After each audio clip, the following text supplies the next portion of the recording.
The Scorched Hills of Arizona Territory, 1912. Thomas Redpath stands alone atop the ridge, watching buzzards circle what everyone calls the dead land. The parcel of reservation allotment nobody wanted. Not the government agents, not the white settlers, not even his own Apache relatives. They said the land was cursed, that nothing would ever grow there, that the wells always ran dry. They called him a fool when he accepted the deed. Yet Thomas sees what others miss. The faint rainbow sheen on waterstones. The way sagebrush grows stunted in a perfect circle. The strange smell that rises with the moon. Something valuable sleeps beneath this forgotten corner of the reservation. But what price will he pay to unearth it? Will the old legends prove true after all? Before we jump back in, tell us where you're tuning in from, and if the story touches you, make sure you're subscribed because tomorrow I've saved something extra special for you. Thomas Redpath pulled his father's silver pocket watch from his vest. The timepiece had survived 3 decades of reservation life, government schools, and oil field work. Its face was scratched, the silver tarnished in places, but it kept perfect time, just like his father had. "You carry 2 worlds with you, son," his father had told him the day he presented Thomas with the watch. "One measured by the sun and stars, the other by minutes and seconds. Learn to live in both." Thomas had learned, though the price was steep. At age 8, government agents had loaded him onto a wagon bound for the Indian boarding school in Phoenix. There, they cut his hair, banned his language, and taught him the white man's ways. Thomas learned to read, write, and calculate. He absorbed everything they offered while keeping his Apache heart carefully hidden. When he returned to the reservation 6 years later, his mother barely recognized him. His father simply nodded, as if seeing exactly what he expected. Thomas straddled 2 realities now, fluent in English and mathematics, yet still able to track game and read the desert as his ancestors had. The reservation had changed during his absence. The government's allotment program had carved their communal lands into individual parcels. Some families received fertile ground near water. Others got rocky slopes or barren flats. The best portions mysteriously ended up in white settlers' hands through dubious transactions. Thomas left again at 19, finding work on Oklahoma oil rigs. For 5 years, he learned the machinery, the drilling techniques, the smell and behavior of crude oil. He sent most of his wages home, where drought and poor soil made traditional farming nearly impossible. When his father fell ill, Thomas returned. For 3 months, he sat beside the old man as consumption slowly claimed him. "Our people need a future," his father wheezed one night, gripping Thomas's wrist with surprising strength. "The old ways alone cannot save us now. But neither can we surrender who we are." After the burial, Thomas withdrew the money he'd saved and purchased drilling equipment at auction, cast-off pieces from bankrupted operations. Everyone thought him crazy, especially when no bank would lend to an Apache with wild ideas about finding oil on worthless reservation land. Then came the government's cleanup of leftover allotments. The agent, a thin man named Dawson with spectacles and perpetually ink-stained fingers, summoned remaining tribal members to the agency office. "Final parcels," he announced, slapping a stack of deeds on the scarred wooden desk. "Take one or leave it." Nobody wanted the parcel locals called the Dead Land. Stories circulated about livestock that wandered there and died mysteriously. About the strange ring of stunted mesquite trees. About water that sometimes smelled of sulfur and strange lights seen at night. When Thomas stepped forward to claim it, silence fell across the room. Even Dawson looked surprised. "You sure, Redpath? 50 acres of worthless dirt. Nothing grows there." "I'll take it," Thomas said, reaching for the deed. Later, Walking Bear, one of the tribal elders, cornered him outside the trading post. "That place is bad medicine," the old man warned, tobacco-stained breath clouding the air between them. "The ancestors say what sleeps there should remain sleeping."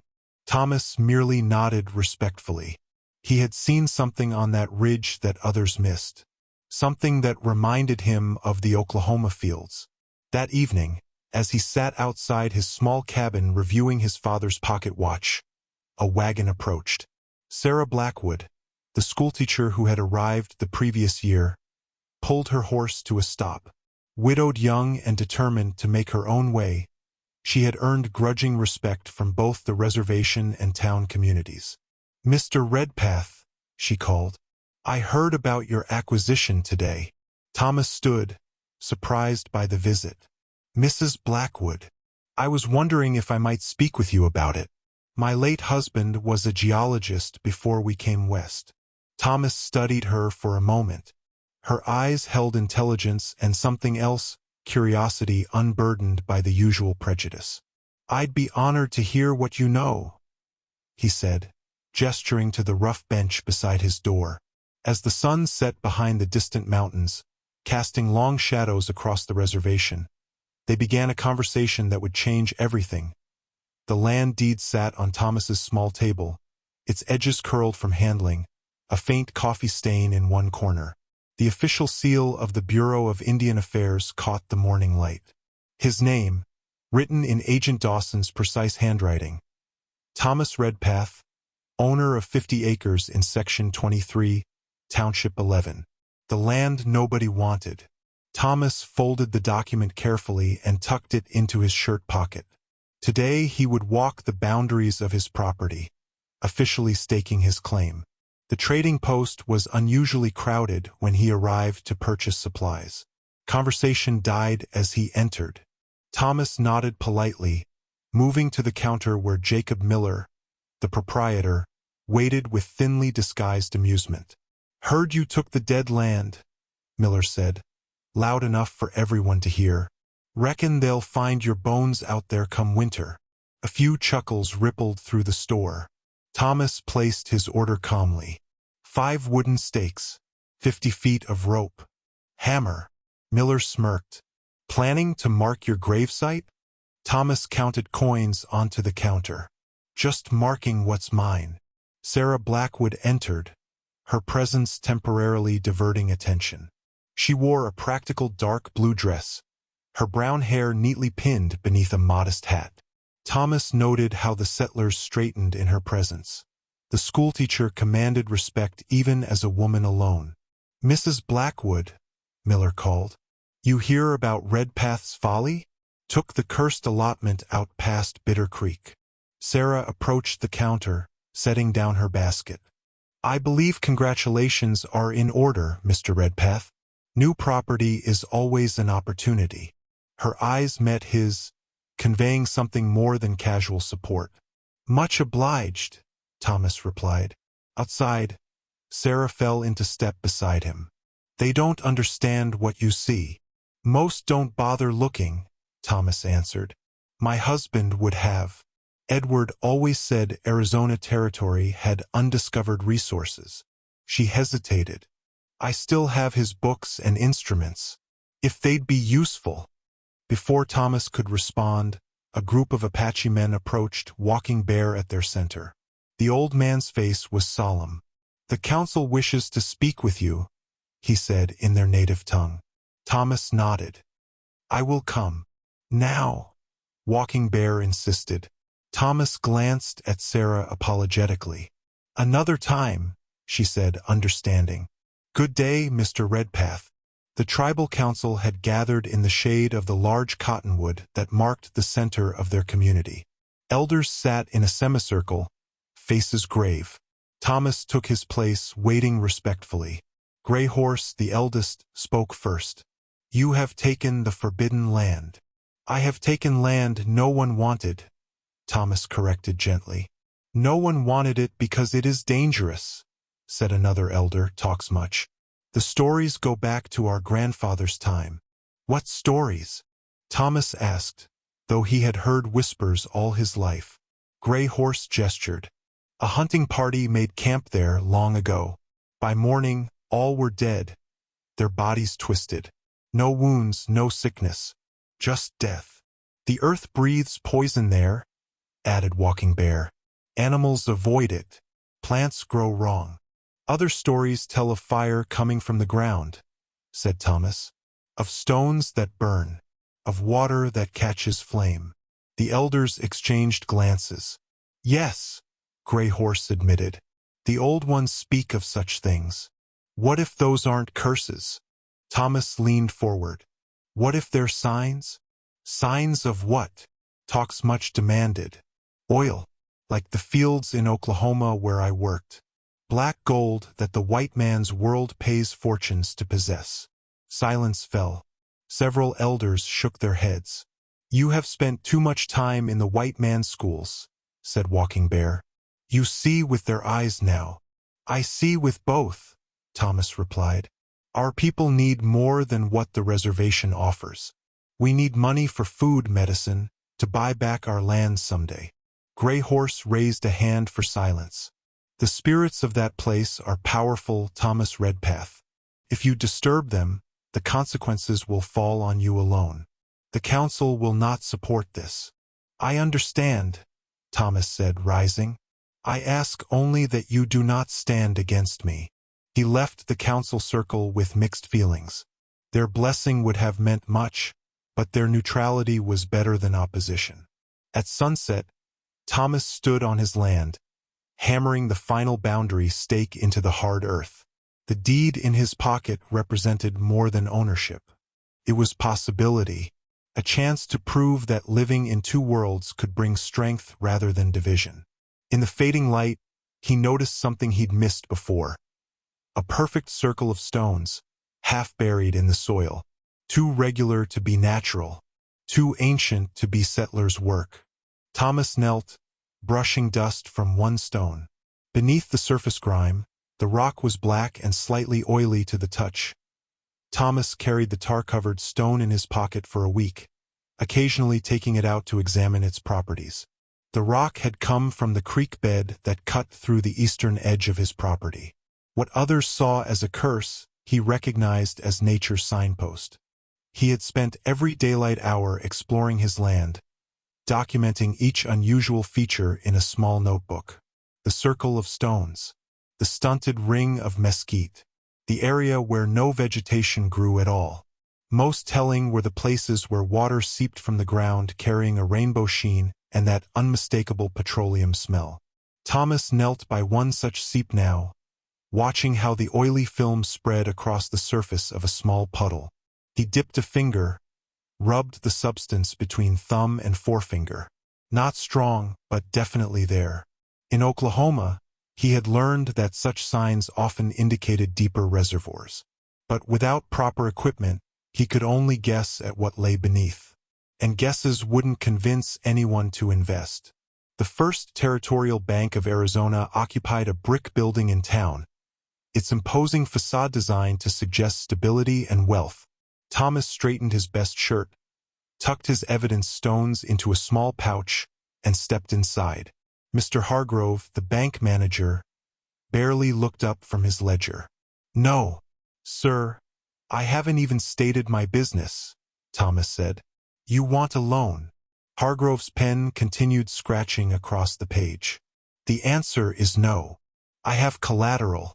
50 acres. On the reservation. Hargrove finally looked up, removing his spectacles. Worthless land that even your own people avoid. Land you don't truly own because the government can reclaim it any time. There's oil on that land, Thomas said, placing the stones on the desk. Like the Oklahoma fields. Hargrove glanced at the rocks without touching them. Mr. Redpath, even if there were, which I strongly doubt, no bank would finance an Indian's oil venture. Good day. Thomas gathered his stones, dignity intact but hopes diminished. Outside, he nearly collided with Sarah Blackwood. Mr. Redpath, she said, her eyes noting his expression. Trouble at the bank? Nothing unexpected, he replied. Sarah glanced through the window at Hargrove, now fawning over a white rancher. Their loss, perhaps. She hesitated. Have you had time to consider my offer? Edward's books and instruments. Thomas studied her. Why was this white woman so interested in his venture? Why would you help me, Mrs. Blackwood? Her eyes held his steadily. Because my husband would have. And because this territory needs people who see possibilities instead of limitations. She adjusted her gloves. Tea at my cottage? I can show you what I have. The schoolteacher's home sat at the edge of town. Not quite in, not quite out, much like its occupant. Inside was surprisingly modest, but for one wall entirely covered with bookshelves. Edward's collection, Sarah explained, running her fingers along the spines. Geology, chemistry, engineering. She pulled down a volume titled Petroleum Exploration, Modern Techniques. Inside were detailed illustrations of oil derricks, drilling equipment, and geological formations. He was surveying for the railroad when we met, she continued, setting out tea. He believed Arizona had untapped resources that would someday rival Pennsylvania's oil fields. Thomas carefully turned pages, finding diagrams that matched what he'd observed in Oklahoma. What did you find on your land? Sarah asked. Thomas described the seeps, the stone circle, the strange patterns of vegetati. With each detail, Sarah's expression grew more animated. Surface indicators, she confirmed. Edward would say you need to test the depth. Equipment I can't afford, Thomas reminded her. Sarah studied him over her teacup. Perhaps not alone. That evening, returning to his cabin, Thomas found 3 Apache boys waiting nervously. The youngest, just 12, thrust out a cloth bundle. Grandfather said to bring you these. Inside were dried herbs and a small medicine pouch, traditional protection against evil spirits. Walking Bear sent you? The boy nodded. He says you are foolish, but you are still our blood. Thomas smiled. Tell him I am grateful. Later, examining his land deed by lamplight, Thomas considered his position. The bank had refused him. The tribal council offered no support beyond spiritual protection. His only potential ally was a white widow with books and memories. Yet somehow the obstacles strengthened his resolve. Thomas placed the tar-covered stone on the deed, a physical promise to the land and himself. Tomorrow he would begin testing soil samples. He would map the property properly. He would find proof no one could deny.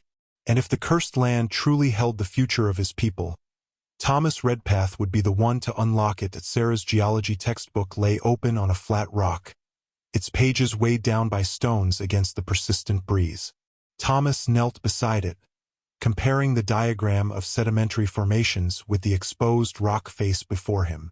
Her late husband's penciled notes in the margins provided insights no published text could offer. The way these layers tilt suggests a dome structure beneath, Sarah said, pointing to the outcropping.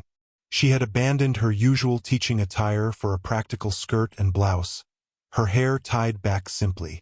3 weeks of fieldwork had erased any pretense of formality between them. Like the salt domes in Texas? Thomas asked, recalling stories from fellow workers in Oklahoma. Precisely. Sarah's eyes lit with enthusiasm. Edward always said anticlines were nature's oil traps. Their unlikely partnership had begun tentatively, Sarah offering books, Thomas sharing observations.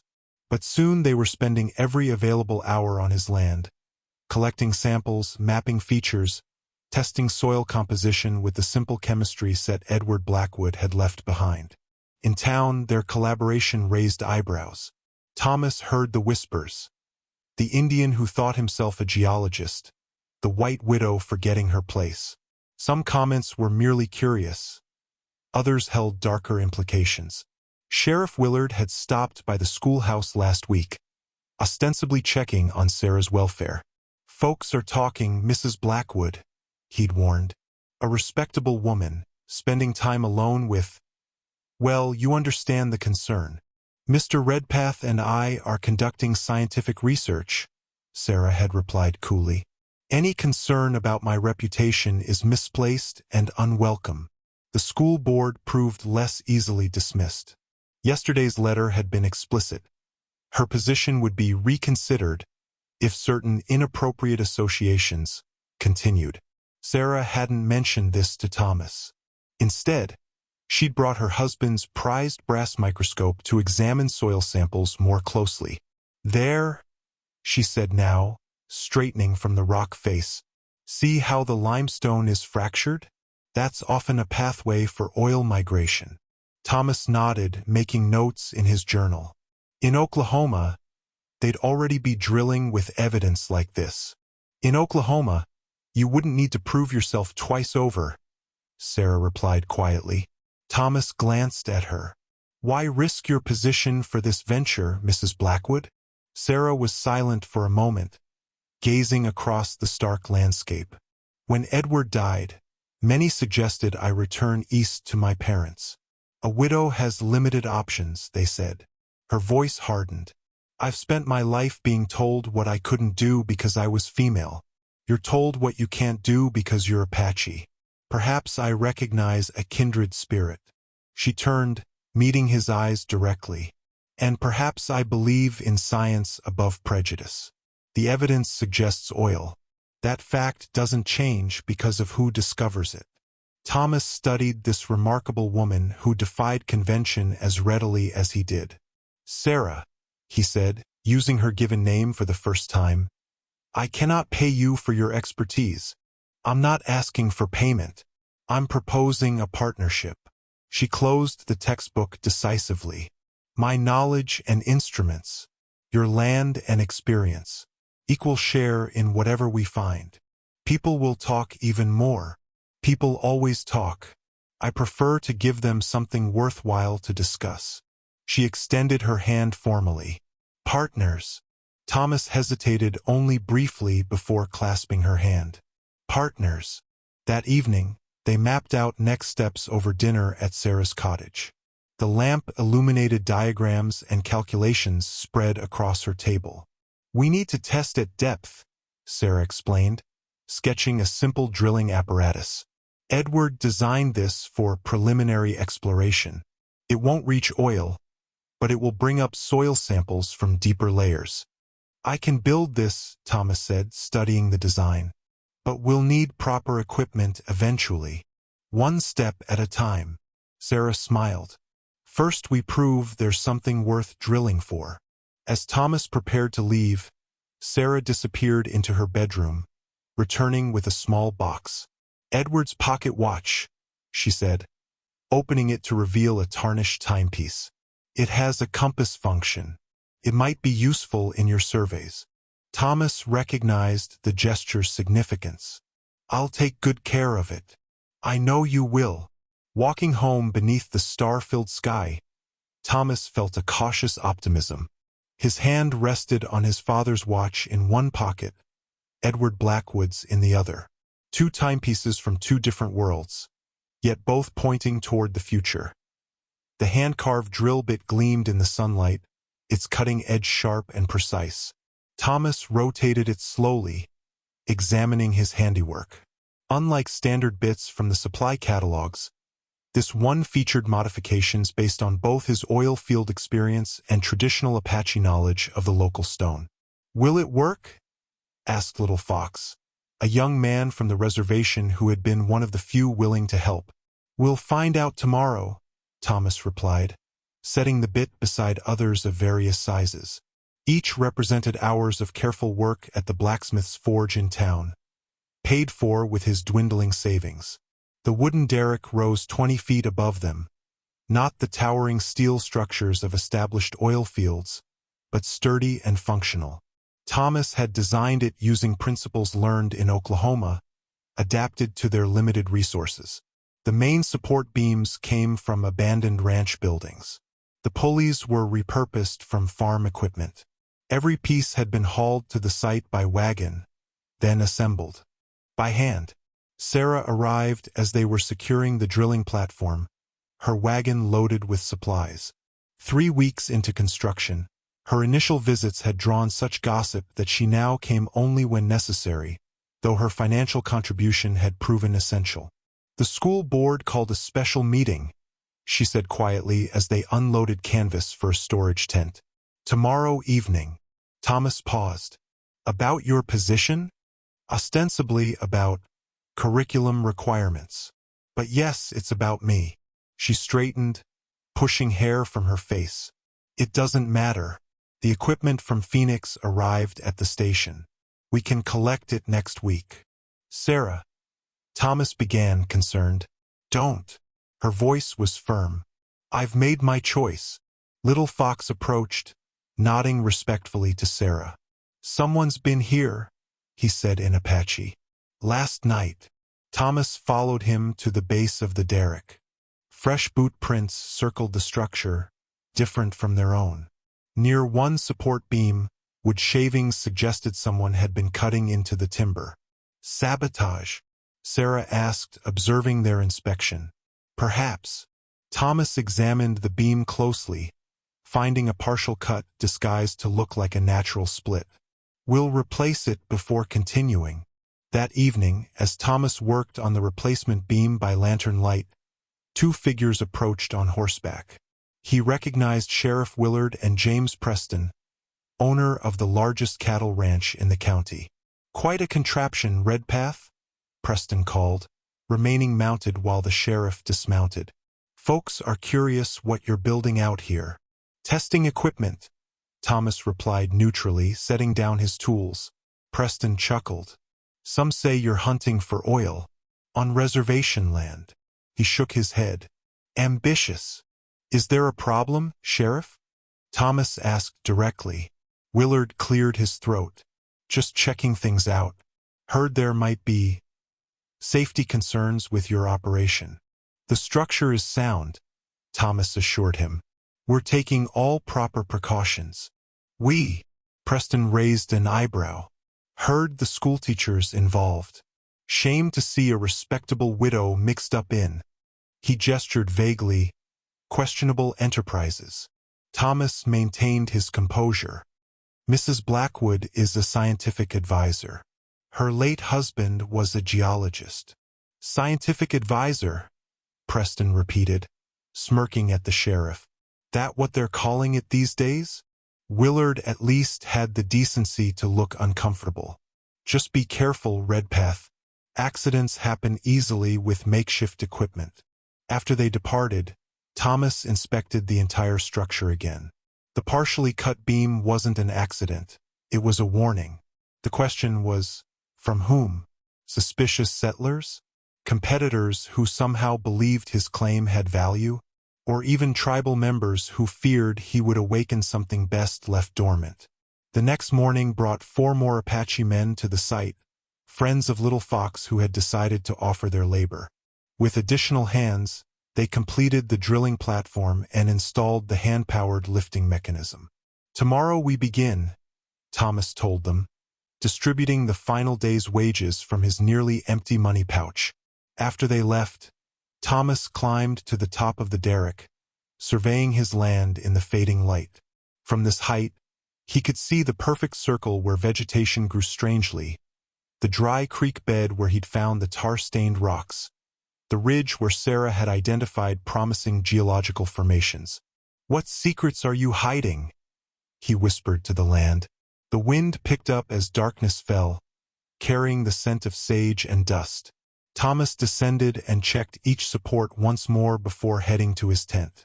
The drill bit he'd carved rested on a wooden crate beside his bedroll, the tool that would begin their search for truth tomorrow. As he extinguished his lamp, a strange glow seemed to flicker briefly over the circle of stunted mesquite trees. Thomas watched, but it didn't reappear. Perhaps just moonlight on mica in the soil, he reasoned. Or perhaps the old stories held some truth after all. Dawn painted the horizon with streaks of orange and gold as Thomas secured the eagle feather bundle to the derrick's highest point.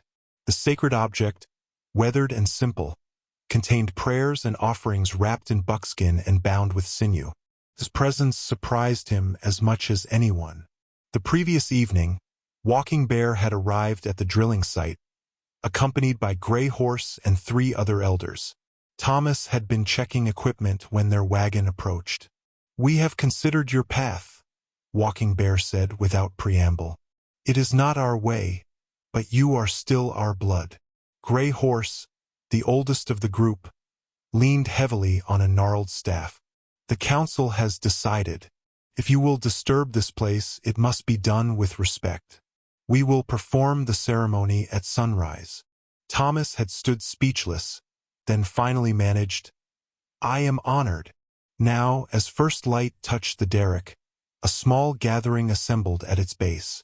The elders, solemn in their ceremonial attire, Little Fox and the other Apache workers, and, to Thomas's surprise, Sarah Blackwood, standing slightly apart, her posture respectful but uncertain.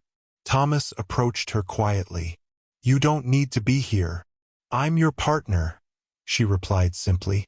Should I leave? Thomas considered, then shook his head. Stay, but follow my lead. Gray Horse began the ceremony, his voice rising in the ancient songs that asked permission from the earth and its spirits. Sweet smoke from burning sage and cedar wafted through the morning air as Walking Bear moved slowly around the derrick, purifying the structure. Thomas participated fully, responding when required, offering tobacco at the appropriate moments. The familiar rituals transported him back to childhood, before the government school, when such ceremonies were the rhythm of Apache life. The elders called Thomas forward. He knelt before them as Walking Bear tied a medicine pouch around his neck. For protection, the old man explained.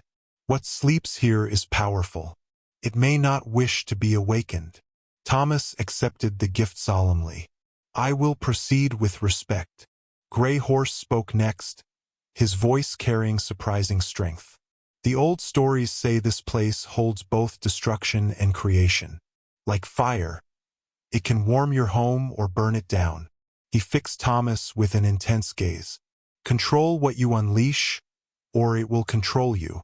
After the men completed their prayers, Mourning Dove, one of the tribal's most respected medicine women, stepped forward with a clay bowl. Inside was a mixture of cornmeal and herbs. For the woman, she said, looking towards Sarah.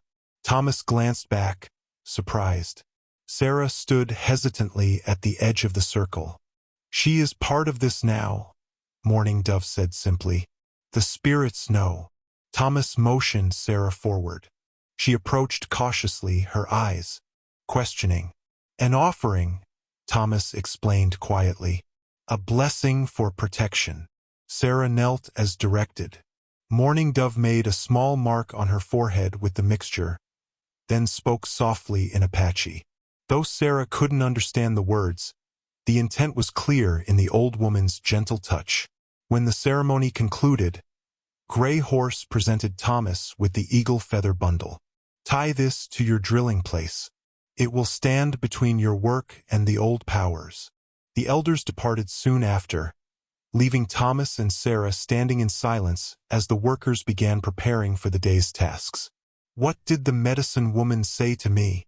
Sarah finally asked. Thomas hesitated. She asked the ancestors to recognize you as a friend to our people, to extend their protection to you. Sarah absorbed this. I'm honored, and somewhat surprised they would include me. As was I, Thomas admitted. But they see what is, not what others think should be. They turned to the derrick, now blessed by tradition even as it represented progress.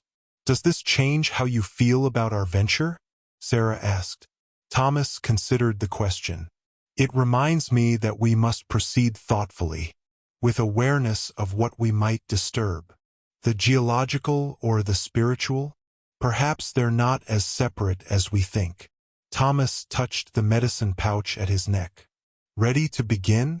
Sarah nodded, and they walked together toward the derrick, where Little Fox was already organizing the day's equipment. As they approached, Thomas noticed something unusual, a circular pattern of moisture on the ground directly beneath the drilling position, though no rain had fallen. The earth releasing its water, as sometimes happened before significant events. Or perhaps, as the elders might say, the land itself was responding to their intentions. Either way, Thomas thought, today they would break ground and begin the search for truth beneath the cursed land. The broken drill shaft lay on a wooden crate beside Thomas's tent, a stark reminder of their third failure in 2 weeks. The metal had sheared clean through after striking something impossibly hard at 47 feet. Thomas ran his fingers along the jagged edge, contemplating what had gone wrong. Could be a layer of caliche, Sarah suggested, examining soil samples through Edwards' brass microscope, or perhaps basalt intrusion. Thomas shook his head. I've drilled through both before. This was different. The vibration before it broke. He paused, searching for words. It felt alive. Sarah glanced up, concern in her eyes. You're exhausted. We all are. She wasn't wrong. Their days had settled into a punishing rhythm. Drilling from dawn until the light failed, fighting equipment failures, measuring minuscule progress. The Apache workers remained loyal but increasingly skeptical. Even Little Fox had begun making the sign against evil when he thought Thomas wasn't looking.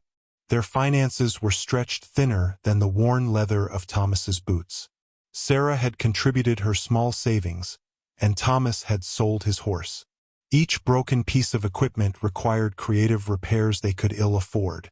We need proper geological surveys, Sarah said, closing her notebook.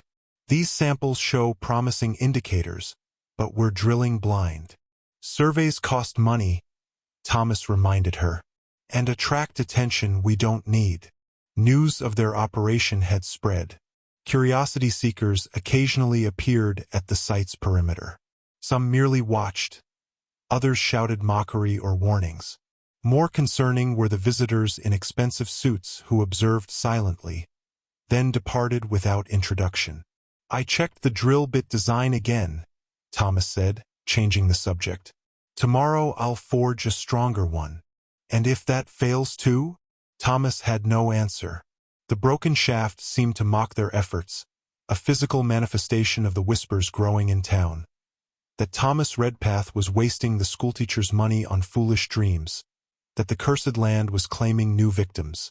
That night, alone in his tent, Thomas studied the maps they had meticulously created. Their test holes formed a grid across the most promising section of land, each marked with depth reached and materials encountered. The pattern revealed nothing new, the same frustrating mix of sandstone, clay, and occasional limestone that Sarah identified as promising for oil deposits, yet yielded nothing but broken equipment. A sudden gust of wind shook the canvas. Outside, the circle of stunted mesquite trees seemed to whisper with the breeze. Thomas found himself thinking of Gray Horse's warning about awakening something that wished to remain sleeping. He shook off the thought. This was geology, not superstition.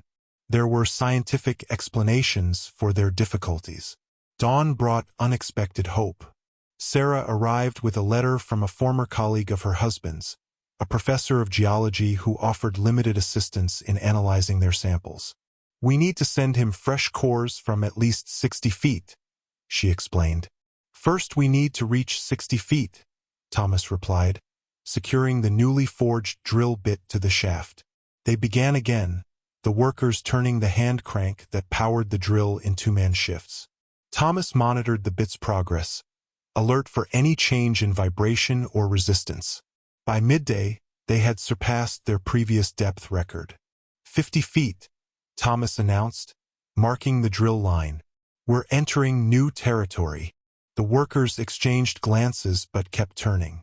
The familiar grinding sound continued steadily until, suddenly, it changed. A hollow note replacing the solid resistance. Stop, Thomas called, excitement rising.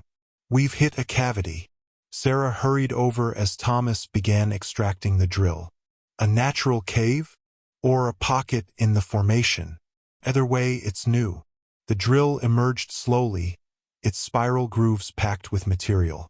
Thomas and Sarah carefully collected samples, storing them in glass jars labeled with the depth. It's different, Sarah said, examining a chunk under her pocket magnifying glass. More granular, almost sandy, but dark. And there's a smell. Thomas caught it too, the faint but distinctive petroleum odor that had drawn him to this land initially. This goes to your professor immediately. As they prepared to resume drilling, The ground emitted a low groan, more felt than heard. The workers stopped, alarmed. Just pressure equalizing in the cavity, Thomas assured them, though he was less certain than he sounded. They continued more cautiously, advancing only 5 more feet before the light failed. Thomas secured the site for the night, placing their precious new samples in Sarah's wagon. "Progress at last," she said, preparing to depart. "Though strange." "What?" Thomas asked. "The cavity. It shouldn't be there, not in this type of formation." She gathered her shawl against the evening chill, almost as if something created it. After she left, Thomas stood alone by the derrick, contemplating the broken drill shaft he kept as a reminder of their struggles. Beneath his feet, something waited. Whether blessing or curse, treasure or danger, he was now certain of one thing. The land held secrets worth discovering. The school deed lay on Thomas's makeshift desk, its official county seal catching the afternoon light. He stared at the document, unable to fully comprehend what Sarah was proposing. "It's not a gift," she said firmly, standing across from him. "It's an investment." "You're mortgaging your schoolhouse," Thomas replied, still processing the implications. "Your home. The building is mine. One of the few advantages of widowhood, property rights." Her voice was steady, but Thomas noticed her hands fidgeting with her locket. "The bank approved a loan against it this morning." Thomas looked up sharply. "Hargrove? The same banker who refused me?" "The same." A small, satisfied smile played at her lips. "Though he was considerably more polite to me, especially when I mentioned my cousin's position at the Territorial Education Board." The sum written on the bank draft beside the deed made Thomas's breath catch. It would cover proper drilling equipment, pipe casing, even hired help with actual experience. "This is too much risk," he said finally. "Sarah, if we fail. If we fail, I lose a building. If we succeed." She gestured toward his land beyond the tent flap. "Everything changes." The past week had intensified their partnership in unexpected ways. The samples they'd sent to Sarah's professor had returned with a promising analysis. Indicators consistent with petroleum deposits at deeper levels. More significantly, Sarah had been dismissed from her teaching position, not officially for her association with Thomas, but for curriculum irregularities that fooled no one. "The school board has made their decision," she said, reading his thoughts. "This changes nothing." "It changes everything," Thomas countered. "You've lost your position because of me." "Because of narrow minds and petty prejudice," Sarah corrected. "I chose this partnership with open eyes, Thomas." He studied her face, seeing determination but also something more vulnerable. "Why?" he asked softly. "Truly, why risk everything on this venture?" Sarah was silent for a moment, gathering her thoughts. "When Edward died, I had 2 choices. Return east to my family as a dependent widow, or forge my own path here. I chose independence." She met his gaze directly. "The same independence you seek for yourself and your people." She moved to the tent opening, looking out at the derrick silhouetted against the afternoon sky. "Besides, the science is sound. Your instincts were correct. There's oil here. I'm certain of it now." Thomas joined her, standing closer than propriety might allow. "And if there's more than oil? If the old stories hold some truth? Then we'll face that too," she replied. "Together." The moment stretched between them, filled with unspoken implications. Thomas was acutely aware of how this would appear to others. An Apache man and a white widow, alone in his tent, discussing a shared future. Yet, in this liminal space they'd created, conventional boundaries seemed increasingly irrelevant. The spell broke at the sound of approaching horses. Thomas stepped outside to find Sheriff Willard and 2 members of the school board. "Mrs. Blackwood," called Willard, removing his hat. "We've come to escort you back to town." "I don't require an escort, Sheriff," Sarah replied, emerging from the tent with perfect composure. "We've heard concerning reports," said Hargrove, one of the board members, "about your situation here. My situation is perfectly proper. Mr. Redpath and I are business partners." Hargrove's gaze shifted to Thomas, contempt barely concealed. "Mrs. Blackwood, you've been seen here at inappropriate hours. Your reputation—" "My reputation," Sarah interrupted, "is not your concern, nor is my private business." "The loan," Hargrove said, lowering his voice. "The bank could reconsider. The papers are signed." Sarah cut him off. "Unless you're suggesting the First Territorial Bank doesn't honor its contracts?" Thomas admired her steel but worried about the growing hostility. "Perhaps you should return to town," he suggested quietly. "We can continue tomorrow." Sarah hesitated, then nodded slightly. "I'll fetch my wagon." As she gathered her things, Thomas faced the three men. "Mrs. Blackwood has invested in a legitimate business venture. Any suggestion otherwise is both false and disrespectful." "Careful, Redpath," Willard warned. "People are watching this arrangement." After they departed, Thomas studied the school deed again. The risk Sarah had taken went beyond financial investment. She had tied her fate to his, to this land, to whatever lay beneath it. The weight of that responsibility settled on his shoulders, as heavy and real as the medicine pouch that hung around his neck. That night, he worked by lantern light, drafting plans for the improved drilling operation her money would fund. With proper equipment, they could reach the depths necessary to prove or disprove his theory once and for all. As he worked, the wind picked up, carrying a strange, sweet scent from the circle of stunted mesquite. Thomas paused, listening to the night sounds of the desert. For a moment, he could have sworn he heard his name whispered on the breeze, called by a voice neither human nor animal. The clay oil lamp cast flickering shadows across the tent walls as Thomas carefully poured a small amount of the dark liquid into its basin. The crude lamp was his own creation, fashioned after designs his grandmother had shown him as a child, but modified to test the properties of the oily substance they'd extracted from their latest core samples. Outside, lightning flashed across the distant mountains, followed by the low rumble of thunder. The storm had been building all afternoon, promising rare and welcome rain to the parched land. The workers had departed early, leaving Thomas alone at the site with their newly delivered equipment still crated and waiting. Sarah had gone to Phoenix to meet with potential investors. Her idea, after their most recent samples had shown even more promising signs. They needed additional capital to proceed with a full-scale operation if they struck oil. Thomas struck a match and touched it to the lamp's wick. The flame caught immediately, burning with a steady, bright light, further confirmation that what they'd found was indeed petroleum. The thunder grew closer. Thomas secured the tent flaps and settled onto his bedroll, reviewing the site maps one more time.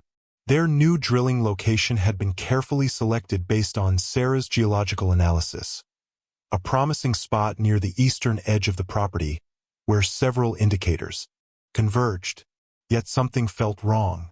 Thomas couldn't identify the source of his unease, but it had been growing for days. The dream of discovering oil remained vivid, but the location Sarah had chosen didn't feel right, despite all scientific evidence supporting it. The storm broke with sudden fury. Rain hammered the canvas roof, and wind threatened to tear the tent from its moorings. Thomas extinguished the lamp and moved to secure the entrance, but as he reached for the flap, a blinding flash of lightning struck somewhere very close, accompanied by a deafening crack of thunder. The impact threw him backward. For several moments, Thomas lay dazed, ears ringing, vision swimming with afterimages of the brilliant flash. As his senses slowly returned, he became aware of a strange silence. The rain continued to fall. He could see it through the partially open tent flap, but he couldn't hear it. Then came the voice. "Not there. Here." Thomas sat up abruptly, searching the dark tent. He was alone, yet the voice had been as clear as if someone stood beside him. "Who's there?" he called. No answer came, but when he looked toward the tent opening, he saw a faint blue glow in the distance, exactly where the circle of stunted mesquite trees stood. Thomas hesitated only briefly before pulling on his coat and stepping out into the downpour. The rain soaked him instantly, but he barely noticed as he made his way toward the mysterious light. The blue glow pulsed gently, seeming to hover just above the ground in the center of the mesquite circle. As Thomas approached, the rain appeared to lessen, though it continued to fall heavily everywhere else. He stopped at the edge of the circle, remembering the tribal elder's warnings. The blue light coalesced, taking a vaguely human shape. Thomas felt no fear, only a deep sense of recognition. "Grandfather," he whispered. The figure didn't respond directly, but Thomas felt rather than heard words forming in his mind. The old place. Dig at the old place. Images flashed through his consciousness. The stone circle he had discovered months ago, the exact spot where an ancestral fire pit had been. Not 50 yards from where they had originally started drilling, before Sarah's scientific approach had led them elsewhere. "Why there?" Thomas asked. The figure began to fade, but before it disappeared completely, Thomas understood one final message. What sleeps wishes to be found. Thunder crashed again, and suddenly the rain's roar returned to his ears. The blue light vanished, leaving Thomas alone in the storm, soaked to the skin but filled with absolute certainty. When dawn broke, the storm had passed, leaving the desert washed clean and the air charged with that distinctive after-rain scent. Thomas had not slept.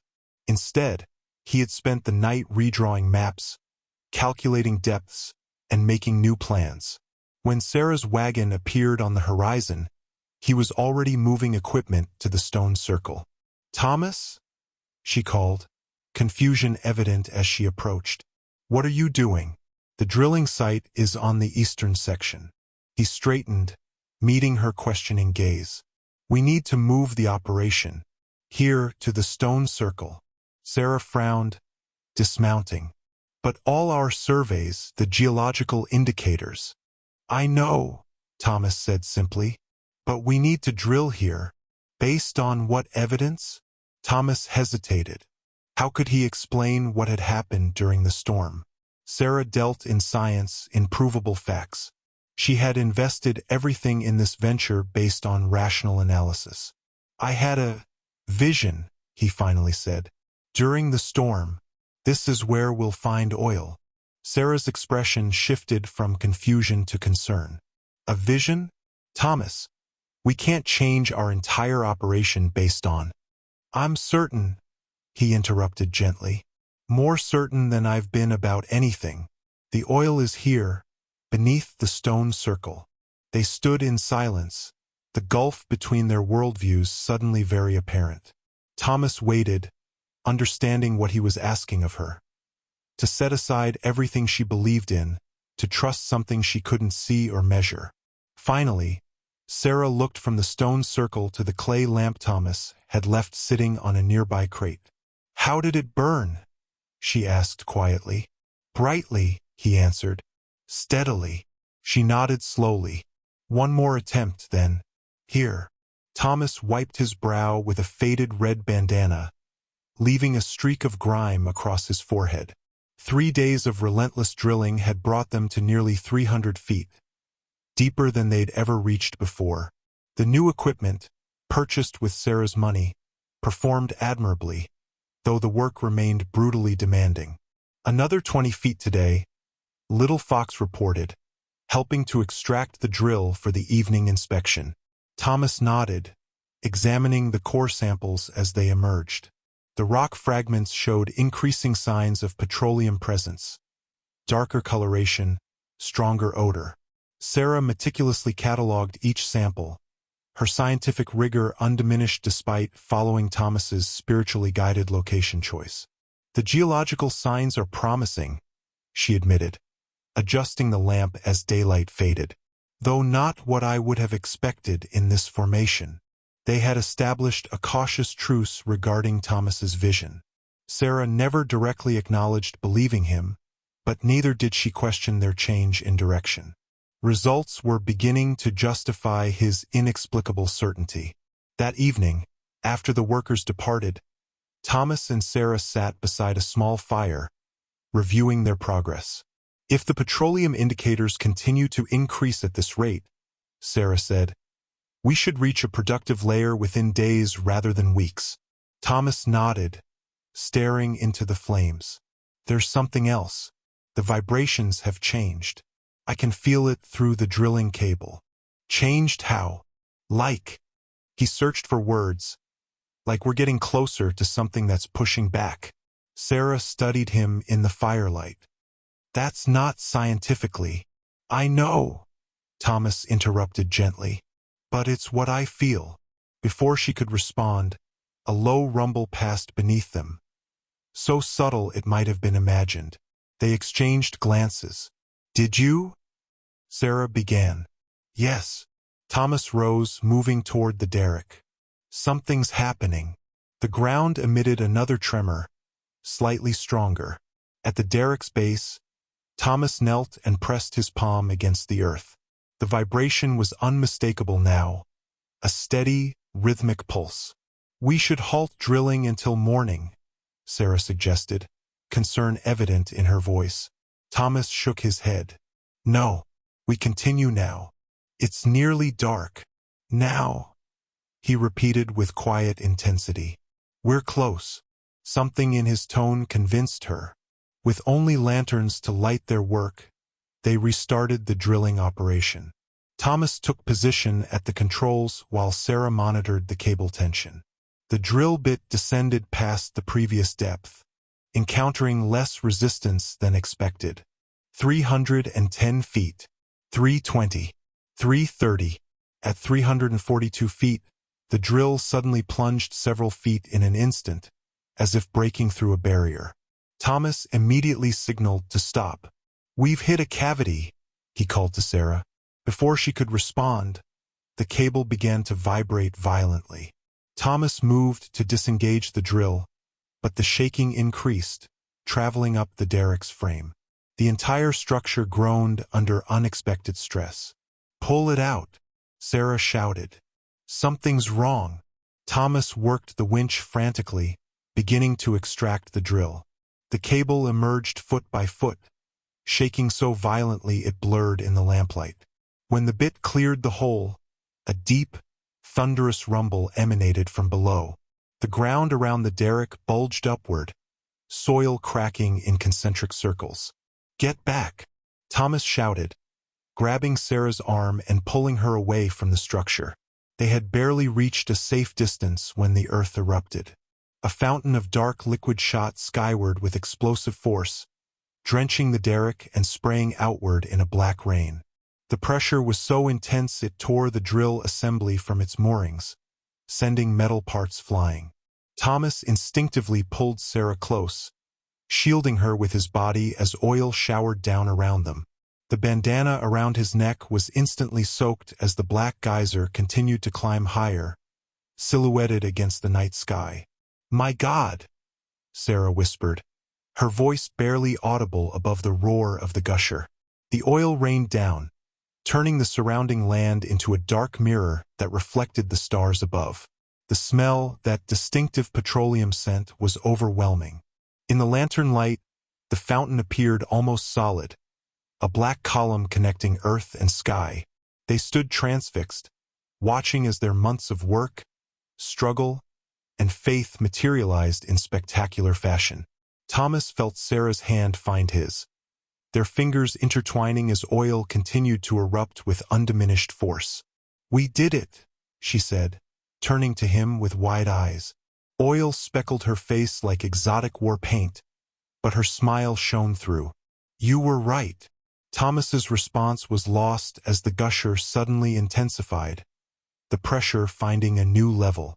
The derrick, already damaged, began to collapse under the onslaught. They backed further away, watching as years of planning and weeks of construction surrendered to the Earth's release. "It's destroying everything," Sarah said. "No," Thomas replied, squeezing her hand. "It's just beginning." By morning, word had spread. The black fountain was visible for miles, a stark monument rising from the cursed land that everyone had mocked. The oil-soaked bandana remained around Thomas's neck, a tangible reminder of the moment everything changed. By sunset the following day, a small collection of business cards had accumulated on Thomas's makeshift desk. Representatives from Western Petroleum, Phoenix Oil Development, Transcontinental Resources, and a half-dozen others. Each card bore the name of a man in an expensive suit who had appeared at the site, surveyed the still-flowing gusher with calculating eyes, and made what they considered a generous offer. Thomas had listened politely to each one, accepting their cards without commitment. Their offers ranged from insultingly low to temptingly substantial, but all shared one common element: immediate cash in exchange for complete surrender of his rights. $50,000, Mr. Redpath, the latest visitor had said, a man named Harrison from California Oil Trust. Cash in hand today. For undeveloped reservation land, that's more than generous. Thomas had thanked him for his interest and promised to consider the proposal. What he didn't share was that the previous visitor had offered $75,000, or that Sarah had estimated the well's potential value at several million. Now, as the day's last visitor departed, Thomas watched the continuing spectacle of their discovery. The oil fountain had diminished somewhat, but still rose 30 feet above the shattered derrick, a black plume against the reddening sky. They needed to cap it properly before the valuable resource was wasted, but that required expertise and equipment they didn't yet possess. Sarah joined him, her normally neat appearance now as oil-stained as his own. They had worked without rest to salvage equipment and secure the site as best they could. 6 more tomorrow, she said, nodding toward the departing dust cloud. They've telegraphed ahead from town. Word travels fast. Faster than I expected. She frowned. The Bureau of Indian Affairs representative arrives the day after. That concerns me more than the oil men. Thomas nodded. The legal status of their discovery remained uncertain. His allotment deed granted surface rights, but mineral rights on reservation land existed in a gray area of federal law. Everything they had worked for could be jeopardized by a bureaucrat's interpretation.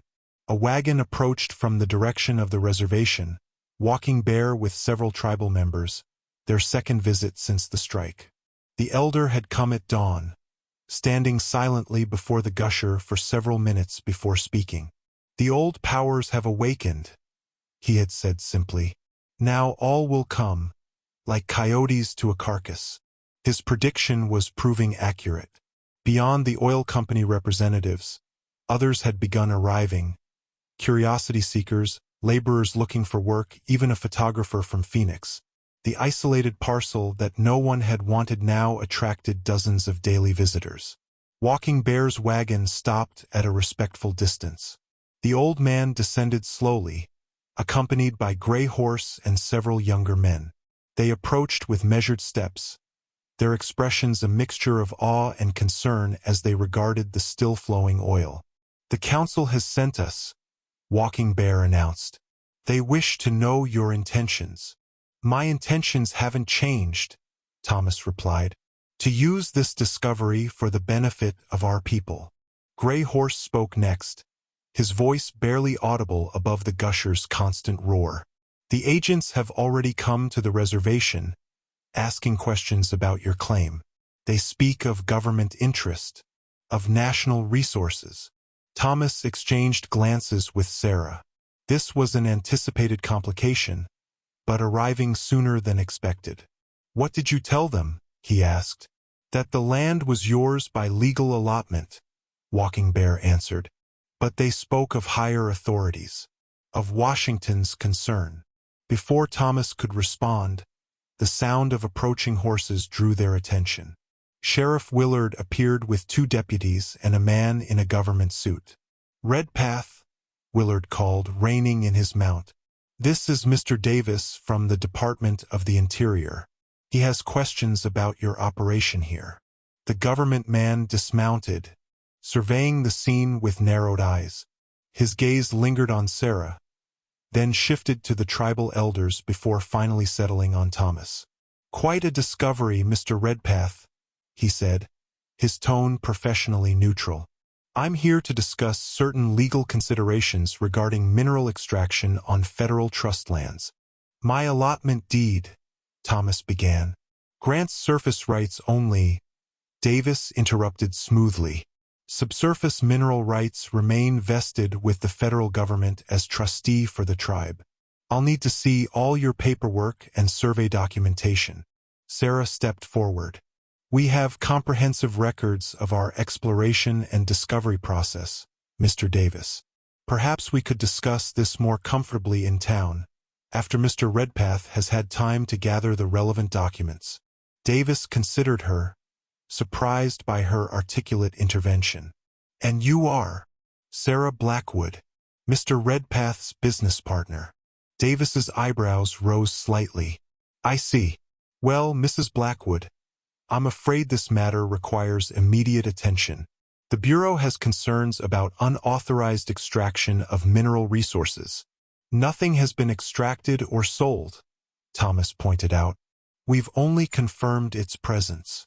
Davis gestured toward the flowing gusher. "That appears to be extraction, regardless of intent. I'll need to post federal agents here until ownership is clarified." As the confrontation unfolded, Thomas noticed a man observing from a distance, expensively dressed, taking notes. Another vulture circling, waiting for weakness. The business cards in his pocket suddenly felt heavier. Each represented a different way to lose control of what he and Sarah had discovered, through quick money, legal maneuvering, or government intervention. But Thomas Redpath had not come this far to surrender now. The law book's leather cover was worn at the edges, its pages marked with dozens of paper slips. Indian law and mineral rights, federal statutes and case precedents, had become Sarah's constant companion over the past week. She had obtained it through a friend at the Territorial University, and its contents had proven both illuminating and disturbing.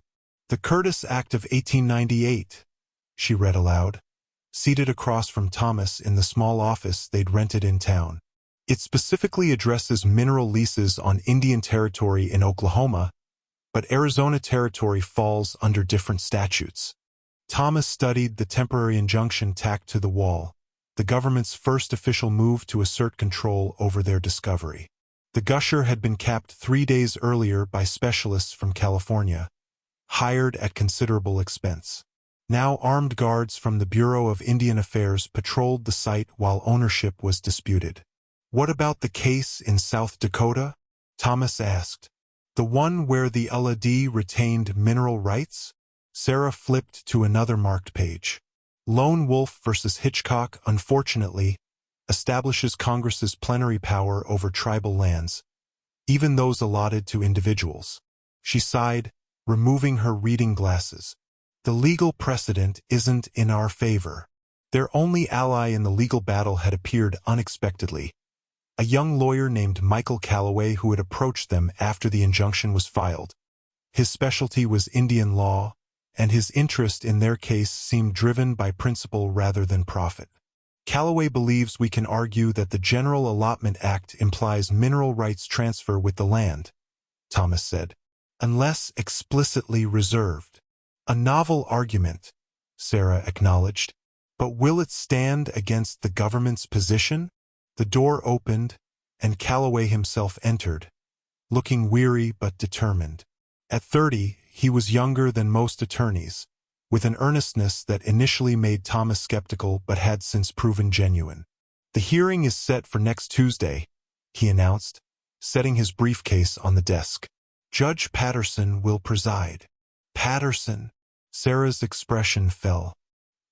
"He's notoriously sympathetic to government positions." "Yes, but he's also a stickler for precise legal language."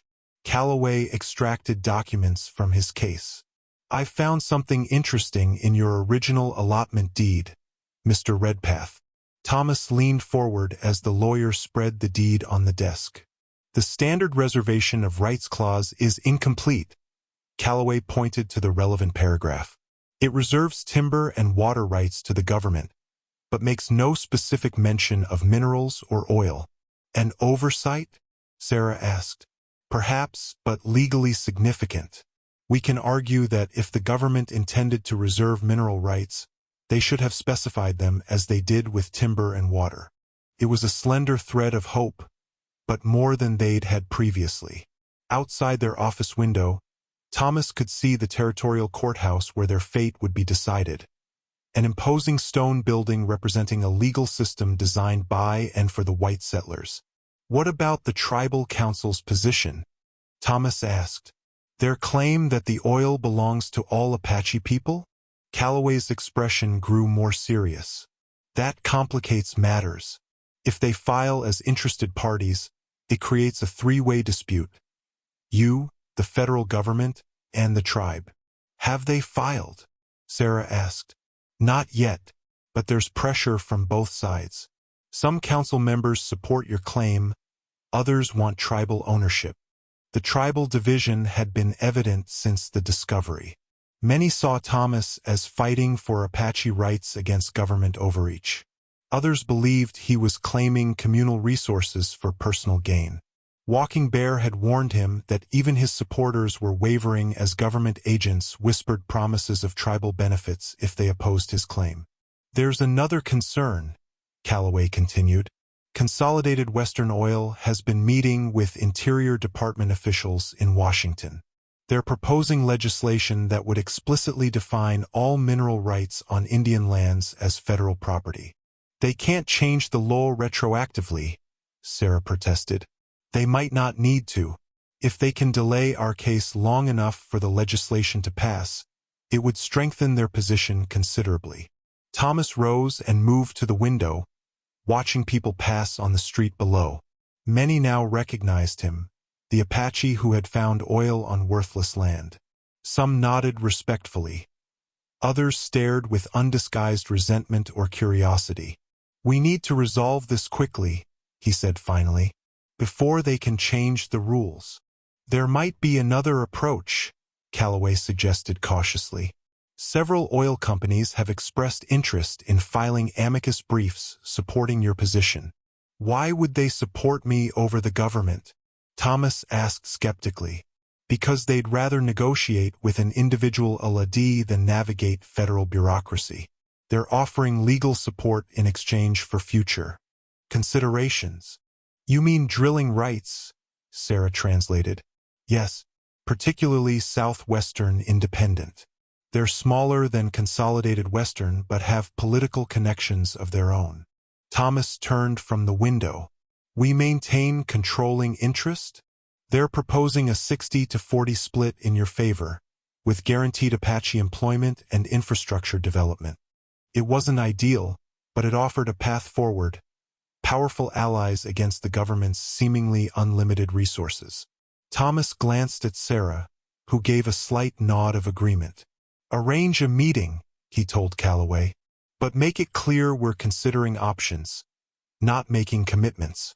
After the lawyer departed, Thomas and Sarah remained in thoughtful silence. The law book between them represented both opportunity and obstacle, a system that could protect their rights or strip them away entirely, depending on its interpretation. We're being outmaneuvered, Sarah said finally. On legal grounds, at least. Thomas nodded slowly. Then perhaps it's time to change the battlefield. The sabotaged valve lay on the table between Thomas and Sheriff Willard, its brass fitting deliberately scored with deep grooves. Had it remained in place when they reopened the well for testing, the pressure would have shattered it, potentially causing a catastrophic explosion. Found it during the morning inspection, Thomas explained. Someone replaced the original valve overnight. Willard picked up the damaged piece, examining it with feigned interest. Could have been an accident. Equipment failure. This was precision work, Thomas countered. Designed to look intact until under pressure. They were meeting in the sheriff's office in town, a week after their court hearing had been postponed on a technicality. The legal battle had become a war of attrition. Delays, procedural objections, and endless filings that drained their financial resources and tested their patience. Meanwhile, the sabotage attempts had escalated from vandalized equipment to potentially deadly tampering. "What exactly do you expect me to do, Redpath?" Willard sighed, setting down the valve. "Post deputies at your site round the clock? For a property dispute." "This isn't vandalism," Thomas said evenly. "It's attempted murder. That's a serious accusation. Got any proof who did this?" Thomas didn't, though suspicions pointed to Consolidated Western Oil, the company most aggressively pursuing government control of the site. Their representative, a cold-eyed man named Blackwood, no relation to Sarah, had made thinly veiled threats during failed negotiations. "This is the third incident," Thomas reminded the sheriff. "First the cut derrick cables, then the contaminated water supply, now this. And each time you found the problem before anyone got hurt," Willard observed. "Seems like you're handling security just fine."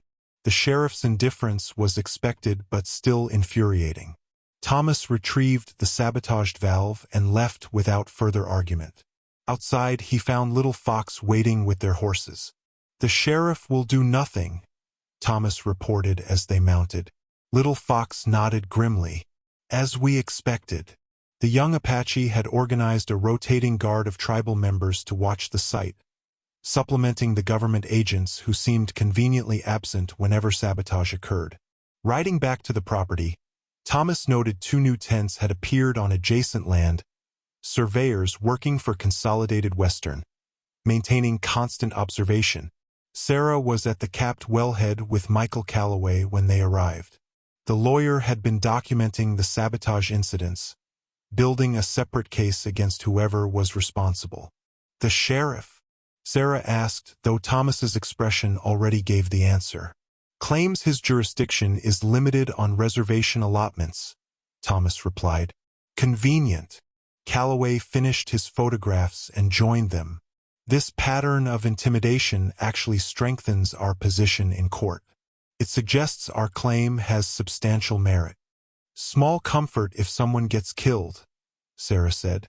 That evening, after Calloway departed, Thomas and Sarah reviewed their security measures. The capped well was their primary concern. Any tampering could release the tremendous pressure still building below, with devastating consequences. "We need professional guards," Sarah insisted. "People with experience." "And who would we trust?" Thomas countered. "Every security firm in the territory has connections to either the government or the oil companies." Their conversation was interrupted by the approach of several riders. Thomas reached for his rifle, but relaxed upon recognizing Walking Bear among the group. The tribal elder dismounted slowly, his face grave. With him were 6 Apache men, including Gray Horse's son, Joseph, who had attended university in California. "The council has reached a decision," Walking Bear announced without preamble. "We will file as interested parties in your case." Thomas felt his heart sink. If the tribe opposed his claim, his position would be significantly weakened. "Against me?" he asked quietly. "No," Walking Bear surprised him. "In support. The council believes your rights as an LAD should be upheld, with conditions." Joseph stepped forward. "The tribe wants guaranteed participation, jobs, training, and a percentage of profits dedicated to reservation improvements." It was more than Thomas had dared hope for. "Those were always my intentions." "There's more," Walking Bear continued. "Until the court decides, these men will guard your discovery, day and night." The 6 Apache men stood tall, several with military experience evident in their bearing. Their presence would make further sabotage significantly more difficult. "Thank you," Thomas said sincerely. "This support means—" "It is not just support," Walking Bear interrupted. "It is survival. If they can take your rights, they can take all of ours." Later, as Thomas and Sarah walked the perimeter with Joseph, discussing guard positions, a reflection caught Thomas's eye from the ridge where the surveyors camped. The unmistakable glint of a rifle scope in the setting sun. "Down!" Thomas shouted, pulling Sarah to the ground as a shot cracked across the property. The bullet struck a metal drum beside where they had been standing. Joseph and the other Apache guards responded immediately, taking cover and returning fire toward the ridge. The exchange lasted only moments before the unseen shooter retreated. When they deemed it safe to move, Thomas examined the drum. The bullet had pierced it cleanly, a precise shot that would have struck him had he not noticed the reflection. "They're escalating," Sarah said, her voice steady despite the close call. Thomas nodded grimly. "The hearing is in 3 days. They're getting desperate." The sabotaged valve had been a warning. The bullet was a declaration of war. As darkness fell, Thomas watched the Apache guards take their positions around the property, silhouettes against the twilight sky. The legal battle would continue in courtrooms and offices, but this bullets and sabotage was the truth behind the polite negotiations and legal filings. Someone would kill to control what lay beneath his land. Thomas checked his rifle, then joined the guards. Tonight, he would stand watch with his people. The council pipe passed from hand to hand, each elder taking a ceremonial puff before speaking their mind. Thomas sat cross-legged in the circle, acutely aware of the weight of tradition and the unprecedented nature of this gathering. Beside him sat Sarah, the first white person ever invited to a formal tribal council meeting, her presence both controversial and necessary. The great cottonwood tree spread its branches above them, the same tree where months earlier the elders had warned Thomas against disturbing the cursed land. Now that land's secrets had been revealed, forcing the tribe to confront questions about ownership, progress, and their future. Gray Horse, as eldest, spoke first after the pipe returned to him. "We face a decision unlike any in our history. The black water Thomas Redpath has found could bring great wealth or great suffering." Nods of agreement rippled through the circle. Beyond the elders sat dozens of tribal members, listening intently. The entire reservation had gathered for this momentous discussion. "The government says this treasure belongs to them," Gray Horse continued. "The oil companies say it should be theirs to take. Thomas Redpath says the allotment makes it his discovery." He fixed Thomas with a penetrating gaze. "But what say you now, Thomas Redpath? Do you claim this wealth for yourself alone?" The question hung in the air, direct and unavoidable. Thomas had prepared for this moment, knowing his answer would determine not just his future but potentially that of the entire tribe. "The land was given to me," Thomas began carefully. "The discovery came through my work and Sarah's knowledge. By white man's law, that grants me certain rights." He paused, looking around the circle. "But I am Apache first.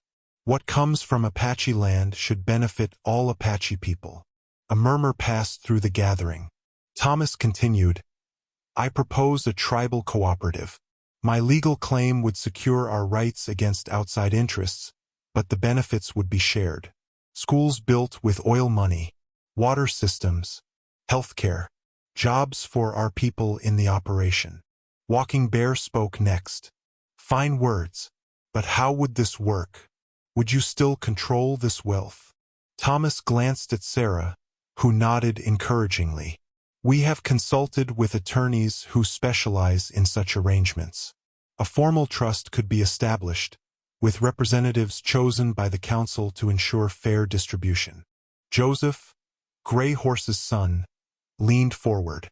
"And what would prevent the government from simply taking control, as they have with other tribal resources?" "Nothing is certain," Thomas acknowledged. "But our position is strongest when united. My individual claim combined with tribal interest creates legal protections that neither would have alone." The discussion continued as the sun arced overhead. Some elders expressed skepticism about working within white legal structures at all. Others worried about corruption if sudden wealth flowed to the reservation. Several younger voices supported Thomas's vision of economic independence. Throughout, Sarah remained silent until directly addressed by Mourning Dove, who asked what a white woman sought from this arrangement. "I seek what I have always sought," Sarah replied with quiet dignity. To apply knowledge for the benefit of those who have been denied opportunity, and to honor my late husband's belief that this territory's resources should serve its people, all its people. Her words carried weight, especially among those who had witnessed her commitment through months of hardship and danger. As afternoon shadows lengthened, Gray Horse raised his hand for silence. We have heard all voices. Now we must decide. The traditional method followed, each elder placing a white or black stone in a basket to signify support or opposition. Thomas watched, expressionless, as the voting proceeded. Sarah's hand found his, out of sight of the others, and squeezed gently. When Gray Horse appended the basket to count, the white stones outnumbered black by a narrow margin. It is decided, he announced. The council will support Thomas Redpath's legal claim, with the condition that a tribal cooperative be established as described. 5 elders will be chosen to oversee the tribe's interests. Relief washed through Thomas, though he maintained his composure. This was only one obstacle overcome, with many battles still ahead. As the council dispersed, Walking Bear approached Thomas and Sarah. You have your alliance, the old man said. Now comes the true test. The court hearing, Thomas nodded. Not just the white man's court, Walking Bear replied. The test of whether what you unleashed brings blessing or curse to our people. He glanced meaningfully at the ceremonial pipe, now extinguished. The smoke carries our agreement to the ancestors. Do not forget this is their land first. That evening, as Thomas and Sarah rode back toward the oil site, she broke their thoughtful silence. What happens if we lose in court, despite tribal support? Thomas considered the question, watching the setting sun paint the desert in hues of orange and gold, the same colors as fire, as danger. Then we find another way, he said finally. There's always another way. Ahead, they could see the capped wellhead, surrounded by Apache guards keeping vigilant watch. Tomorrow would bring the court hearing that might decide everything or nothing. But today, they had secured something perhaps more valuable, the unified voice of a people too often divided by outside forces. As darkness fell, Thomas touched the medicine pouch still hanging around his neck. Whatever came next, they would face it together. Not just he and Sarah, but an entire tribe standing behind their claim. Thomas's rifle felt heavy in his hands as he crouched behind the stone outcropping. The weapon, his father's old Winchester, had been used only for hunting until tonight. Now it was trained on the shadowy figures approaching from the north ridge, their intentions clear in their furtive movements. The court hearing had gone poorly. Judge Patterson had seemed ready to rule against them when Calloway produced a surprise witness, a former Interior Department official who testified about backdoor negotiations between Consolidated Western and government representatives. The judge, visibly disturbed by the allegations, had called a 3-day recess to review new evidence. Those 3 days had apparently been enough for Consolidated Western to decide on more direct action. 8 men at least, whispered Joseph, peering through field glasses. Professional gunmen by the look of them. Thomas nodded grimly. Their own defenses consisted of 6 Apache guards, himself, and 3 tribal members who had volunteered when word of possible trouble spread. Sarah had been sent to town under escort to alert Calloway and attempt to reach the territorial governor by telegraph. They'll try for the wellhead, Thomas said quietly. We hold that position at all costs. The capped well represented everything. Their claim, their future, the tribe's opportunity. If destroyed or damaged, their legal position would be severely weakened. Thomas had no illusions about Consolidated Western's strategy. Create a situation that would require federal intervention, then manipulate that intervention to their advantage. Signal the others, he instructed Joseph. No shooting until they make their intentions clear. A few moments later, a flicker of lamplight from different positions confirmed their defenders were in place, surrounding the wellhead in a protective formation. The night was moonless, the darkness broken only by stars, and the distant glow of a small fire they deliberately left burning as a distraction. Thomas checked his father's watch, nearly midnight. The waiting stretched each minute into seeming hours. The first shot came without warning, a sharp crack followed by the ping of metal striking metal. Someone had fired at the wellhead's pressure gauge. "They're showing their hand," Joseph muttered. Thomas raised his rifle but held his fire. "Wait for them to advance." The attackers grew bolder, sending a volley of shots toward the wellhead. At Joseph's signal, the Apache defenders returned fire, targeting the muzzle flashes on the ridge. The exchange was brief but intense. A period of tense silence followed before Thomas detected movement, shadows detaching from the ridge and advancing toward the well in a scattered pattern. "They're coming in," he warned through a soft bird call that carried to the other defenders. The gunmen were professionals, using the terrain for cover as they approached. When they were approximately 50 yards from the wellhead, Joseph gave the signal to open fire. The night erupted in gunshots and shouted commands as the attackers sought cover and returned fire. Thomas held his position, firing only when he had a clear target.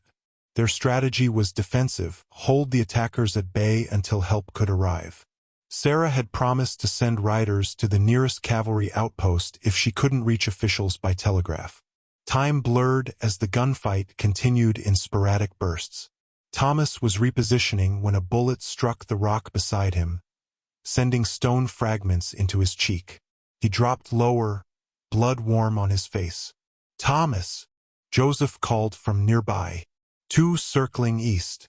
Wiping blood from his eye, Thomas spotted the flanking maneuver. Two men using a dry wash to approach the wellhead from behind. He moved quickly through the brush, intercepting them at a narrow point in the wash. His first shot struck one man in the shoulder, sending him sprawling. The second dove for cover behind a boulder. "This isn't your fight, Apache," the man called. "Walk away with your people. This is business." "My business," Thomas replied, keeping his rifle trained on the boulder. Consolidated Western pays well for cooperation. Better than dying for a piece of paper. Thomas didn't respond, focusing instead on the slight movement visible at the boulder's edge. When the gunman made his move, Thomas was ready. His shot caught the man in the leg, dropping him with a pained shout. As Thomas secured the wounded attackers, a new sound carried across the desert. Hoofbeats, many horses approaching fast. He tensed, uncertain whether this meant reinforcements for either side. Joseph appeared beside him. Riders coming. A lot of them. They retreated to defensive positions, watching as a large group approached from the direction of town. As they drew closer, Thomas recognized Sheriff Willard at the front, alongside Walking Bear and at least 20 Apache riders. "Hold fire!" Thomas called to his defenders. "It's the sheriff." The arrival of law enforcement and additional tribal members quickly changed the dynamic. The remaining attackers, seeing themselves outnumbered, retreated to the ridge. Two were captured, including one of the men Thomas had wounded. Sheriff Willard dismounted, surveying the scene with obvious reluctance. "Quite a situation you've got, Redpath. Armed men attacking my legal property," Thomas replied evenly. "Seems straightforward. They're claiming they were defending Consolidated Western survey equipment from Apache raiders," Willard countered, though his tone suggested he didn't believe it. Walking Bear stepped forward. "The Reservation Council received warning from Mrs. Blackwood. We voted to defend our interests." The sheriff looked uncomfortable at the unified front presented by Thomas and the tribal representatives. "This complicates matters. Actually, it simplifies them," came a new voice. Sarah rode into the lamplight, accompanied by Calloway and another man Thomas didn't recognize. "Sheriff, may I present Mr. James Thornton, Special Investigator for the Governor's Office." The newcomer nodded curtly. "Sheriff Willard, I've been tasked with investigating allegations of corporate interference in territorial affairs. These events will be of particular interest to the governor." Thomas caught Sarah's eye, reading in her expression that something significant had shifted in their favor. The wounded attackers were being treated and loaded into a wagon as evidence of the night's events. The wellhead, Thomas asked Joseph quietly. Secure. Some damage to auxiliary equipment, but the main cap is intact. As dawn broke over the desert, Thomas stood with Sarah and Walking Bear, watching as the sheriff and investigator documented the scene. His father's rifle rested across his arm, a tool of survival that had served its purpose. You were right, Sarah said softly. They were getting desperate. Thomas nodded. And now they've shown their hand. Walking Bear gestured toward the rising sun. The ancestors watched over us tonight. But this fight is not finished. No, Thomas agreed. But for the first time, I believe we might win it. The contract lay open on the polished mahogany table, its carefully worded clauses representing weeks of negotiation and countless revisions. Unlike the business cards Thomas had collected during those first days after the strike, this document offered terms that recognized both his legal rights and the tribe's interests. 55% ownership retained by the Apache Cooperative Development Trust. Red Nathan Porter, president of Horizon Oil Company. 45% operational stake to Horizon, with all infrastructure. Development to include local hiring at prevailing wages. Thomas and Sarah exchanged glances across the table. The Phoenix Law Office where they met had become familiar territory during the month since the armed confrontation at the well. The attempted attack had dramatically altered their circumstances, turning public opinion in their favor and triggering investigations that revealed Consolidated Western's extensive corruption. Judge Patterson had ruled decisively in their favor 3 weeks earlier, upholding Thomas's mineral rights with the provision that the tribal cooperative agreement be formalized. Governor Marshall himself had attended the signing ceremony, eager to associate with what newspapers were calling the most significant discovery in territorial history. Now came the practical phase, finding a partner to develop the oil field properly. They had interviewed 6 companies before settling on Horizon, a newer operation with a reputation for fair dealings with landowners. Page 12 outlines the Community Development Fund, Porter continued. 3% of gross production dedicated to reservation improvements, schools, water systems, medical facilities, with disbursement controlled by the Tribal Council. Walking Bear, representing the council, nodded slowly. His initial skepticism had gradually transformed into cautious support as the cooperative framework took shape. And the environmental protections? Sarah prompted. Porter turned to the relevant section. As requested, containment systems exceeding territorial requirements, quarterly water testing of surrounding aquifers, and restoration of any land disturbed beyond the main production area. These provisions had been Sarah's priority, informed by the environmental degradation she had witnessed in other oil regions. Though such requirements were unusual, Horizon had agreed rather than lose the opportunity. What about training programs? Thomas asked. Our people need skills to participate fully. Page 17, Porter replied. Apprenticeship positions in all operational departments, with educational scholarships for advanced technical training. The negotiations continued for another hour, addressing smaller details and clarifying obligations. When all questions had been answered, Thomas, Sarah, and Walking Bear stepped into the hallway for a private conversation. It is a good agreement, Walking Bear acknowledged. Better than I expected from any white man's company. They need us more than we need them, Sarah pointed out. Without access to our oil, they remain a minor player in the industry. Thomas considered all they had achieved and all that remained uncertain. We still face opposition. Consolidated Western has powerful allies in Washington. True, Sarah agreed. But we have something more valuable, a model that works for everyone. If this succeeds, other tribes might follow our example. Walking Bear's weathered face revealed rare optimism. When I was a young man, I saw our land shrink with each government treaty. I never imagined we might reclaim our future through the white man's own legal system. They returned to the conference room, where Porter waited patiently. The signing proceeded with appropriate ceremony, each party initialing every page before adding their final signatures to the last. As Thomas completed his signature, he felt the weight of history, personal and tribal, in the moment. "Congratulations," Porter said, extending his hand first to Thomas, then to Sarah and Walking Bear. "I believe we've just made history."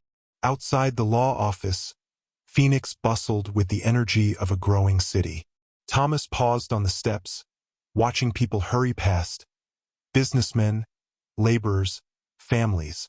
None recognized him as the Apache who had changed the territory's economic landscape, though his name now appeared regularly in newspapers. "What are you thinking?" Sarah asked, joining him. "About transformation," he replied. "The land everyone called cursed has become blessed. The Apache who everyone mocked is now courted by businessmen and politicians. And the schoolteacher who lost her position has become a petroleum development consultant," Sarah added with a smile. Their partnership had evolved alongside their business venture. The shared struggles had forged a bond that transcended conventional relationships. Though they maintained appropriate public discretion, their private understanding had deepened into something neither had anticipated when they first examined soil samples together. As they descended the steps, Walking Bear pointed to a newspaper boy on the corner. The headline announced, "Territorial Legislature passes new mineral rights protections." "Your fight changes more than just our reservation," the elder observed. "It changes the rules themselves." Thomas nodded thoughtfully. They had won more than ownership of one oil well. They had established principles that might protect others facing similar struggles. That evening, as Thomas reviewed a copy of the signed contract in Sarah's small house, he reflected on the journey. From a ridiculed dream to a formal partnership with one of the most progressive companies in the industry. From isolation to leadership of a tribal cooperative that promised genuine prosperity. "To new beginnings," Sarah said, raising her teacup in a mock toast. Thomas smiled, raising his own cup to meet hers. "And to curses that become blessings." Outside, the first equipment wagons were already departing for the well site, carrying the tools that would transform a lonely patch of worthless reservation land into the future of the Apache people. The silver and turquoise pendant caught the morning light as Thomas fastened it around Sarah's neck. His grandmother's design recreated by tribal craftsmen. The piece symbolized their union, blue stones from the earth embraced by polished silver, traditional patterns meeting modern form. "It's beautiful," Sarah whispered, touching the pendant gently. "Like its wearer," Thomas replied, a rare display of sentiment that brought color to her cheeks. They stood in the shade of the great cottonwood, the same tree that had witnessed tribal councils for generations. Today it overlooked a different kind of gathering, their wedding ceremony, blending Apache traditions with elements Sarah had requested from her own heritage. 1 year had passed since oil erupted from the cursed land. 1 year of transformation so profound that the reservation was nearly unrecognizable, yet somehow more authentically itself than it had been in decades. Where once stood scattered dwellings and struggling gardens, now a planned community took shape. The school building, completed just last month, gleamed with fresh paint and new equipment. The medical clinic, staffed by 2 doctors from Phoenix, had already reduced infant mortality. Water pipelines brought clean water to every home, ending the daily treks to distant wells. Most significant was the change in the people themselves. Employment had reached nearly full capacity between the oil operation and the new support businesses. Young Apache men and women who had left seeking opportunity elsewhere were returning, bringing skills and education back to the community. The wedding guests represented this new reality. Tribal members in both traditional dress and modern attire, Horizon Oil employees who had become friends rather than just business associates, territorial officials including Governor Marshall himself, and even a few reformed skeptics from town who had initially mocked Thomas's venture. Who would have imagined this outcome when you took that unwanted allotment? Walking Bear mused, joining them after the ceremony as guests moved toward the celebration feast. Thomas surveyed the scene. Oil derricks visible in the distance, new buildings rising closer by, and between them, his people walking with a dignity born of self-determination rather than dependence. The land was never cursed, he reflected. It was waiting for the right person to listen to it, Sarah added, her hand finding his. Gray Horse approached slowly, supported by his son Joseph. The eldest of the tribal elders had initially been the most skeptical of Thomas's plans. Now he came bearing a small leather pouch. For both of you, he said, his voice thin but clear. Earth from the sacred circle where the wealth was found. A reminder that what comes from the ground must honor the ground. Thomas accepted the gift with appropriate reverence. The oil operation had carefully preserved the stone circle, creating their main facility around it rather than disturbing the ancient formation. As the celebration continued into the afternoon, Thomas and Sarah found a moment alone, watching children play a game with hoops and sticks, traditional pastimes continuing despite the modern world encroaching. Consolidated Western's executives were indicted yesterday, Sarah mentioned, having received the telegram just that morning. Federal charges of corruption and attempted murder. Thomas nodded. Justice had been slow but thorough. The investigation triggered by the armed attack had uncovered extensive bribery and illegal arrangements throughout the territory. And our production figures? He asked, though he already knew the answer. Exceeding projections by 15%, Sarah replied with satisfaction. The second well is already producing, and geological surveys suggest the field extends farther than we initially thought. Their technical discussions came easily now. The partnership that began with tentative soil analysis had matured into seamless collaboration. Sarah's scientific knowledge complemented Thomas's practical experience and intuitive understanding of the land. As sunset approached, tribal elders prepared for a special ceremony, one that hadn't been performed in generations. The blessing of new beginnings, Walking Bear had explained, was reserved for moments when the tribe's future took a significant turn. The ceremony began with drums and singing, ancient songs carrying into the twilight. Thomas and Sarah stood within the circle of elders, representatives of the bridge between worlds that had made this prosperity possible. Morning Dove approached with a clay bowl containing a mixture of corn pollen, cedar ash, and now, in recognition of their new reality, a drop of oil from the first well. The ancestors could not have foreseen this path, she said as she marked their foreheads with the mixture. But they prepared us to recognize opportunity when it appeared, dressed in unexpected forms. Later, as stars emerged in the desert sky, Thomas and Sarah walked to the ridge where he had once stood alone, contemplating a piece of land nobody wanted. The view had changed dramatically. Electric lights from the oil operation and new reservation buildings created a constellation on the ground to mirror those above. What do you see now, when you look at your cursed land? Sarah asked softly. Thomas considered the question, his arm around his wife's shoulders. Below them stretched not just an oil field, but a future, schools where Apache children would learn both traditional knowledge and modern skills, a clinic where their health would be tended, homes where families could thrive. I see proof, he replied finally, that some curses are just blessings in disguise, waiting for someone stubborn enough to uncover them. Sarah leaned against him, her head on his shoulder. Or perhaps, she suggested, waiting for someone who could see with both eyes, traditional wisdom and modern knowledge together. As they turned to walk back toward their new home, Thomas realized the land had never been the cursed one. It had been his people, trapped between worlds, neither fully traditional nor accepted in the new order. What he and Sarah had discovered was more valuable than oil, a way forward that honored the past while embracing the future. The medicine pouch still hung around his neck, a reminder of the journey. But the real protection had never been the sacred objects or ancient prayers. It had been the wisdom to recognize that progress without roots creates nothing of lasting value. And in that understanding lay their true legacy.